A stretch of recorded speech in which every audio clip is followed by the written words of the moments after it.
Hi all, ഏവർക്കും പുതിയ ഒരു വീഡിയോയിലേക്ക് സ്വാഗതം. 20-ാം നൂറ്റാണ്ട് കാലഘട്ടങ്ങളിലെ പ്രശസ്തനായ അമേരിക്കൻ റൈറ്റർ ഏണസ്റ്റ് ഹമ്മിങ്വേ എന്ന് പറയുന്ന വ്യക്തി എഴുതിയ the old man and the see എന്ന് പറയുന്ന ഒരു നോവലയാണ് ഇന്ന് നമ്മൾ നോക്കാൻ പോകുന്നത്.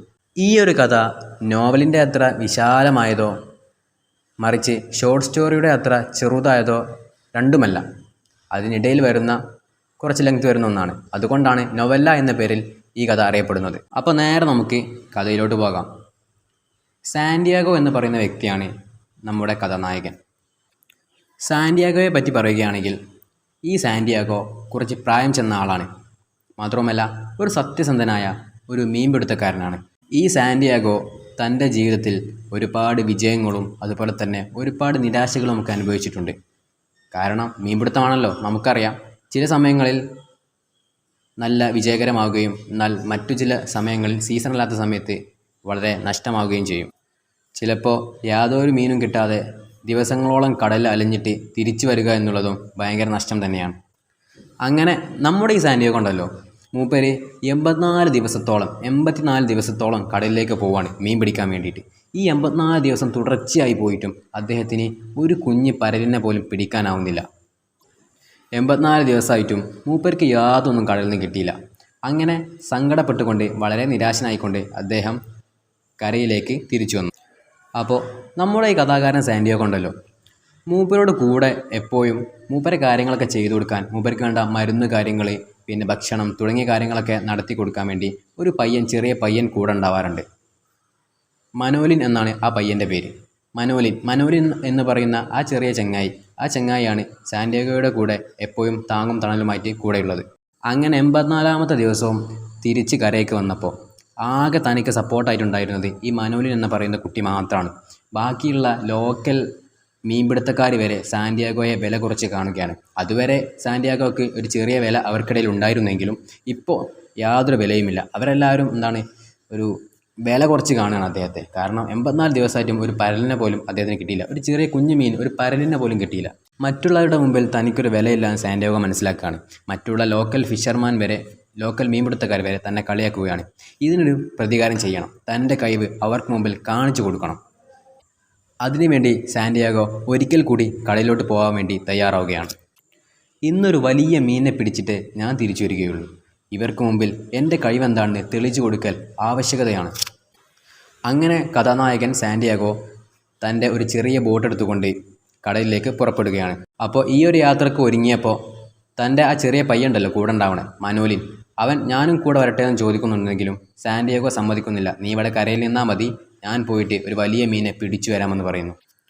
അങ്ങനെ സാന്റിയാഗോ ഒറ്റയ്ക്ക് ആ കടലിലോട്ട് തൻ്റെ ചെറിയ ഒരു ബോട്ടും എടുത്തുകൊണ്ട് പുറപ്പെടുന്നു. അങ്ങനെ കടലിൽ ഒരുപാട് അലയുന്നു, ഒരുപാട് ശ്രമങ്ങൾ നടത്തുന്നു. ഒടുവിൽ ഒരു വലിയ മീൻ അദ്ദേഹത്തിന് കൊത്തുകയാണ്. ഒരു വലിയ മീൻ. നമ്മുടെ ഈ കഥയിൽ മാർലിൻ എന്നാണ് പറയുന്നത്, ഒരു ജയൻ്റ് മാർലിൻ അഥവാ ഒരു വലിയ മാർലിൻ എന്ന് പറയുന്ന മീൻ. ഈ ഒരു മത്സ്യം അദ്ദേഹത്തിൻ്റെ വരുതിയിലാവുകയാണ്. ഈ മീനിനെ ഒരിക്കലും വെറുതെ വിട്ടുകൂടാ. ഈ മീനിനെ എന്തായാലും തനിക്ക് പിടിക്കണം എന്നുള്ള ഒരു ദൃഢനിശ്ചയം സാന്റിയാഗോയുടെ മനസ്സിലുണ്ട്. അതുകൊണ്ട് തന്നെ ആ മീൻ രക്ഷപ്പെടാൻ എത്ര ശ്രമിച്ചിട്ടും സാന്റിയാഗോ വിടുന്ന മട്ടില്ല. സാന്റിയാഗോ തൻ്റെ കഴിവിൻ്റെ പരമാവധി ശ്രമിച്ചിട്ട് എങ്ങനെയെങ്കിലും ആ മീനിനെ പിടിക്കാൻ ശ്രമിക്കുകയാണ്. ഈ ഒരു ശ്രമത്തിനിടയിൽ സാന്റിയാഗോയ്ക്ക് ഒരുപാട് അപകടങ്ങൾ പറ്റുന്നുണ്ട്. അദ്ദേഹത്തിൻ്റെ കൈയെല്ലാം മുറിഞ്ഞ് രക്തം വരുന്നു എന്ന് വരെ കഥയിൽ വിവരിക്കുന്നു. അപ്പോൾ ഈ ഒരു മീനുമായിട്ടുള്ള അദ്ദേഹത്തിൻ്റെ ആ ഒരു സംഘർഷം ഉണ്ടല്ലോ, അതാണ് ഈ കഥയിലെ പ്രധാന തീമായിട്ട് വരുന്നത്. ഈ നോവലയുടെ പ്രധാന തീം അതാണ്. കാരണം അദ്ദേഹം തേടി പുറപ്പെടുമ്പോൾ അദ്ദേഹത്തിൻ്റെ ലക്ഷ്യം, അദ്ദേഹത്തിൻ്റെ ഗോൾ ഒരു മീൻ പിടിക്കുക എന്നതാണ്. ആ ഗോളാണ് തൻ്റെ മുമ്പിലിരിക്കുന്നത്. ആ ഗോൾ തൻ്റെ വരുതിയിലാക്കാൻ തനിക്ക് ലഭിക്കാൻ വേണ്ടിയുള്ള കഷ്ടപ്പാടാണ് ഇവിടെ വിവരിക്കുന്നത്. ഇതാണ് ഈ കഥയിലെ സെൻട്രൽ തീം. അങ്ങനെ ഒരുപാട് കഷ്ടപ്പെടലിനൊടുവിൽ ആ മീനിനെ സാന്റിയാഗോ കൊന്നു. ആ മീൻ മരിച്ചു കഴിഞ്ഞു, ആ മീൻ ചത്തു. സാന്റിയാഗോ അതിനെ എങ്ങനെയൊക്കെയോ കൊന്നു. എന്നിരുന്നാലും എങ്ങനെ ഇതിനെ കരയിലേക്ക് എത്തിക്കും എന്നുള്ളത് ഒരു വലിയ പ്രശ്നമായിരുന്നു. കാരണം വലിയ മീനാണല്ലോ, തൻ്റെ ഈ ചെറിയ ബോട്ടിൽ അതിനെ കൊള്ളൂല. അതുകൊണ്ട് തന്നെ തൻ്റെ ആ ചൂണ്ടയിൽ തന്നെ ആ മീൻ ഇങ്ങനെ തൂങ്ങിക്കിടക്കുകയാണ്, വെള്ളത്തിലൂടെ ഇങ്ങനെ അയഞ്ഞു പോവുകയാണ്. കാരണം ബോട്ടിലേക്ക് എന്തായാലും കയറ്റാനാവില്ല. അങ്ങനെ അദ്ദേഹം ആ ഒരു മീനുമായിട്ട് കരയിലേക്ക് ബോട്ട് ഓടിക്കുകയാണ്. ബോട്ടിൽ അദ്ദേഹം യാത്ര ചെയ്യുന്നു, മീനാണെങ്കിൽ വെള്ളത്തിലൂടെ ഇങ്ങനെ വരികയാണ് അദ്ദേഹത്തിൻ്റെ ചൂണ്ടയിൽ കുളത്തിലിങ്ങനെ. എന്നാൽ തിരിച്ചു വരുന്നതിനിടയിൽ അദ്ദേഹം ഒരു വലിയ പ്രശ്നം നേരിടുകയാണ്. വേറൊന്നുമല്ല, ഒരുപാട് ഷാർക്കുകൾ അദ്ദേഹത്തിൻ്റെ ആ മീനിനെ അറ്റാക്ക് ചെയ്യുകയാണ്. ഈ ഷാർക്കുകളെല്ലാം അദ്ദേഹത്തിൻ്റെ മീനിനെ വളരെ ആവേശത്തോടു കൂടി അറ്റാക്ക് ചെയ്യുന്നു. ഇത് കണ്ട് സഹിക്കവയ്യാതെ സാന്റിയാഗോ എന്ന് പറയുന്ന കഥാനായകൻ ഈ ഷാർക്കുകളെ ഓടിക്കാൻ വേണ്ടി ഒരുപാട് ശ്രമങ്ങൾ നടത്തുന്നുണ്ട്. ആ ബോട്ടിൽ തനിക്ക് ലഭിച്ച എല്ലാ ടൂൾസുകളും ഉപയോഗിച്ചുകൊണ്ട് ഷാർക്കുകൾക്കെതിരെ സാന്റിയാഗോ പൊരുതുന്നു. പക്ഷേ എന്തു ചെയ്യാൻ, ആ ഷാർക്കുകൾ അത്യാഗ്രഹികളാണ്. അവകൾ ആ മീനിൻ്റെ ആ മത്സ്യത്തിൻ്റെ ഏകദേശം മുക്കാ ഭാഗത്തോളം തിന്നു തീർക്കാണ്. അങ്ങനെ കഥയിൽ പറയുന്നത് ആ മീനിൻ്റെ വലിയ ഒരു തലയും അതിൻ്റെ ബാക്കിയുള്ള മുള്ളു മാത്രമേ പിന്നെ ആ കുളത്തിലുണ്ടായിരുന്നുള്ളൂ. ഏതായാലും താൻ പിടിച്ച പ്രൈസല്ലേ എന്ന് കരുതിക്കൊണ്ട് സാന്റിയാഗോ ആ മീനിൻ്റെ തലയും മുള്ളും അടങ്ങുന്ന ആ ഒരു ഭാഗം സാന്റിയാഗോ അങ്ങനെ കരയിലേക്ക് കൊണ്ടുവരികയാണ്. കരയിലെത്തിയപ്പോൾ തന്നെ കാത്തുകൊണ്ട് മനോലിൻ എന്ന് പറയുന്ന തൻ്റെ ആ ചെറിയ പയ്യണ്ടല്ലോ, അവനിങ്ങനെ കാത്തു നിൽക്കുകയാണ്. എപ്പോഴാണ് സാന്റിയാഗോ തിരിച്ചു വരിക എന്ന് നോക്കി ഇങ്ങനെ കാത്തിരിക്കുകയാണ്. സാന്റിയാഗോയെ കണ്ടപ്പോഴാണ് അവൻ്റെ ശ്വാസം നേരെ വീണത്. സാന്റിയാഗോയുടെ ദേഹത്താണെങ്കിൽ ആകെ മുറിവും കാര്യങ്ങളൊക്കെ ആയി ആകെ പൊട്ടിക്കീറി നാശമായിക്കാണ്. അപ്പോഴാണ് ഇവൻ സാന്റിയാഗോ കൊണ്ടുവന്ന ആ ഒരു വലിയ മത്സ്യത്തെ കാണുന്നത്. ഒരു ആചാനബാഹു, ഒരു മുട്ടൻ മീൻ. ഇത് കണ്ട് ഇവനാകെ അത്ഭുതപ്പെട്ടു പോയി. ഇവനാകെ എക്സൈറ്റഡായി. മാത്രമല്ല, അവിടെ ഉണ്ടായിരുന്ന ബാക്കി ആൾക്കാരെല്ലാവരും ഈ ഒരു വലിയ മീനിൻ്റെ അസ്ഥികൂടം കാണുകയാണ്. ഓ, സാന്റിയാഗോ ചില്ലറക്കാരനൊന്നുമല്ല കേട്ടോ, സാന്റിയാഗോ ഇത്രയും വലിയൊരു മത്സ്യത്തെ പിടിച്ചാണ് വന്നതെന്ന് പറഞ്ഞ് അവരെല്ലാവരും സാന്റിയാഗോയെ വാനോളം പുകഴ്ത്തി പാടുന്നു. എന്നാലോ സാന്റിയാഗോ ആണെങ്കിൽ ആകെ അവശനായി നിൽക്കുകയാണ്. ദേഹത്താകെ മുറിയും ഒക്കെ ആയിട്ട് അവശനായി നിൽക്കുകയാണ്.